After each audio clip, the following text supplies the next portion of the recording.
You will notice the news today that I think 5 people have been arrested in Amsterdam. And in the and there's also been an incident in Berlin, an anti-Semitic incident in Berlin.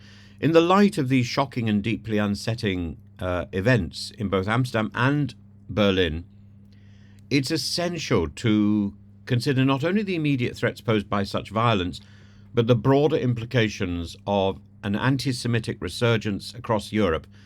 The attack on the Maccabi Berlin's youth football team, completely independent of the appalling hooliganism that we saw at the beginning of the Amsterdam game from the Maccabi supporters, the Israeli supporters, the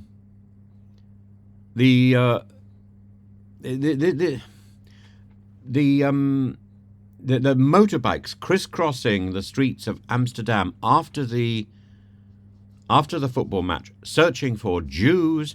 This is the pogrom. This is the revival of anti-Semitism across Amsterdam, and this is the thing that terrified the Jewish residents of Amsterdam, and rightly so.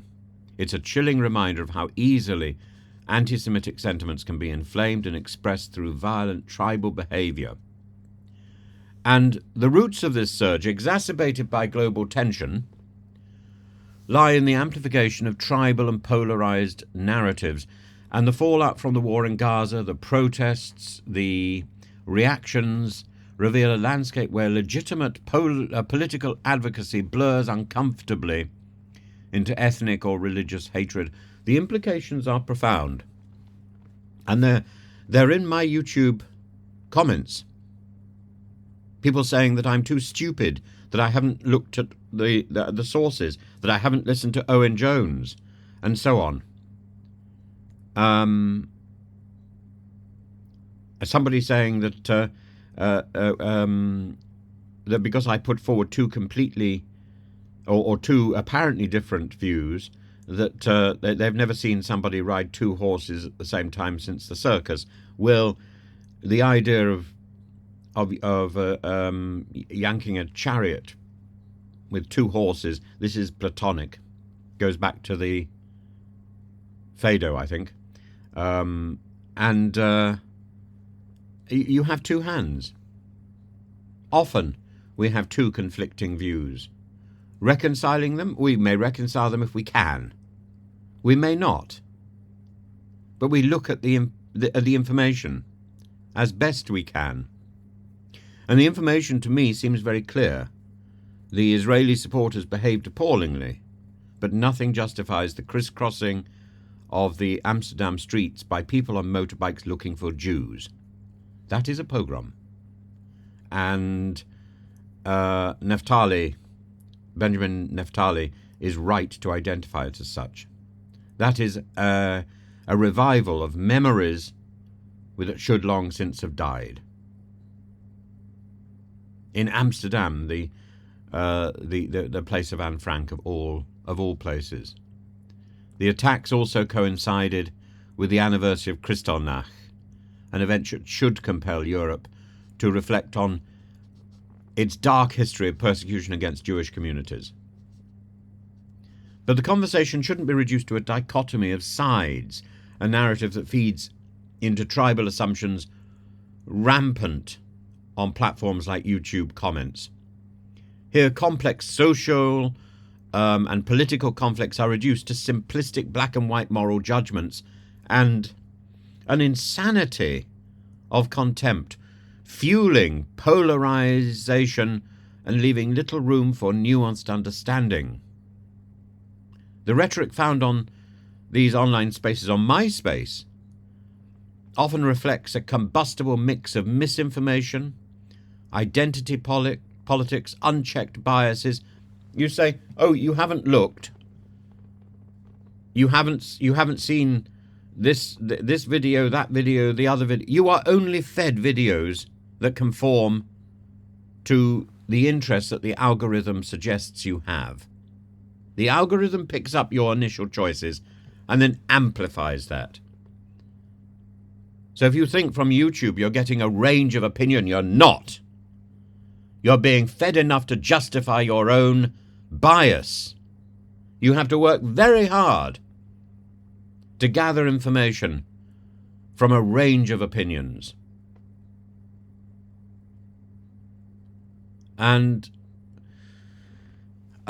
we need to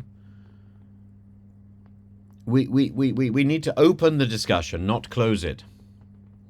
The rhetoric found on YouTube often deepens division rather than bridges the gaps, bridges the divisions.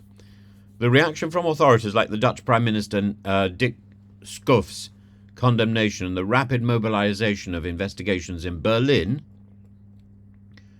shows an acknowledgement that anti-Semitic violence demands both legal and social response.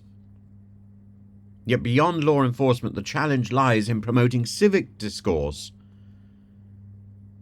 a discussion in pages like this that repudiates hate without stifling legitimate debate. And to counteract the resurgence of anti-Semitic incidents, it's important, it's crucial to eschew binary perspectives that dominate this online and real-world interaction. We are locked into this box mentality. You belong to that tribe, you belong to that tribe. Life isn't like a football match. Instead, we need to reach out and foster dialogue across the divides and bridge the gap between the political and the personal. Condemning violence unequivocally, that is essential to prevent the tribalism from hacking into public consciousness, which it has. And history has shown us that when societies fail to make this distinction, when tribalism overtakes our life, the result is a climate where violence is normalized and echoes the darkest chapters of European history. And when we address these incidents, it requires a commitment to ensuring that empathy and historical awareness prevail, dominate division and simplistic rhetoric. The simple solution is a rarity.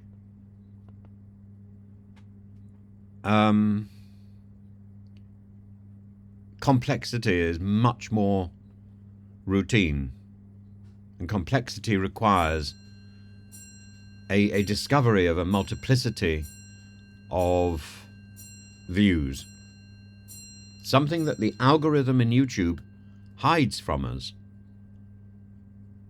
The avoidance of tribal assumptions allows a society where safety, where respect, where genuine understanding can actually flourish and could prevent history from the worst excesses of history from repeating themselves. But we have leaders at the moment who are intent on sloganizing their way through life, and we have a media that is intent on repeating those slogans, blind to the nonsense of the tribalism that it encourages. All we need to do is turn to the pages of Animal Farm and look at the sheep. The sheep can be taught anything. We need to be aware, and we need to look at views that maybe we don't agree with, because that is the only way forward. And we need to find out why we don't think we agree. And then be kind and try to find some heart in that story. Try to find the humanity in the story. If we can find the humanity, we can find the empathy.